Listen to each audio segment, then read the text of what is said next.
Books they ఒకసారి రిజిస్టర్లే. ఎందుకు రారమ్మా? నువ్వు రేషన్ ఇస్తానంటే ఎందుకు రారు చెప్పు? మాకు అసలు పిలిచి ఇవ్వడం లేదని కంప్లైంట్ చేస్తా ఉంటే ఇప్పుడు వస్తే పిల్లల్ని తీసుకుపోయినారంటావు. అన్నీ 22లే. ఏమేమి ఈరోజే 20. చూడమ్మా సూపర్వైజర్ ఇట్రామ్మా. అన్నీ విపరీతంగా అటెండెన్సులు. నిన్న 22, మొన్న 22, మొన్న 22. 22 ఎన్ని ఆబ్సెంట్ చూడండి. 1, 2 ఆబ్సెంట్ అయితే 20 రావాలి కదా. 21 వేసింది, కింద వేసింది. కింది పైన పైది కింద 23 ఉన్నాయి కానీ 22 రాసింది. ఇవి ఇంట్రెస్ట్ లేదు. చూడండి 23 ఉంది, 22 రాస్తా ఉంది. సరే ఒకవేళ పైది కింద వేసింది అనుకుంటే పైన కూడా 22 ఉంది, కింద 22 ఉంది.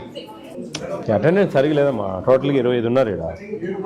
చూడండి 22 వేసింది, పైన 25 వేసింది. 20 వేయాలా? ఇది అంతే. 1, 2, 3, 4, 5. చూడు అటెండెన్స్ ఎట్లుందో చూడండి. రికార్డులో మీకు చూడండి. వాళ్ళు చెప్పి మేము ఇది కంప్లైంట్ మీద వచ్చాము, మీకు మేము ఇచ్చాం లొకేషన్, వాళ్ళ దగ్గర పోవాలి మేము అని. మరి మా కంప్లైంట్ ఉంది, మీరు వస్తూ ఉన్నారు, సంతకం పెడతా ఉన్నారు, పోతా ఉన్నారు. ఇవన్నీ చూడాలి కదా. ఎంతసేపు అయింది మనం వచ్చి? 5 నిమిషాలు అయింది. 5 నిమిషాలు ఇవన్నీ చూసినాం కదా. మీరు ఎందుకు చూడడంలే? ఇష్టం వచ్చినట్టు రాసి పెట్టింది ఆమె. ఎట్ట 22 రాసింది ఆమె. ఏంది నాకు అర్థం కానలే. అంటే ఇద్దరిది తింటా ఉందా? ఎవరు చెప్పండి అమ్మా. రండి రండి అమ్మా.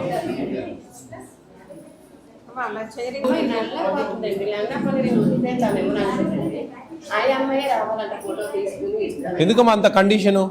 6 మంత్ అమ్మా. ఎన్నో నెల? 9వ నెల, 8వ నెల. మరి 8వ నెల పోయి ఇవ్వచ్చు కదా. ఎవరు మూసుకోమ్మాను?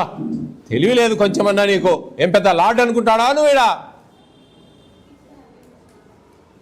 ఏం పెద్ద అంతే వెళ్దాం అనుకుంటావా నువ్వు? అందరినీ ఈడ తల్లిదండ్రులు తృప్తిగా చూసుకుని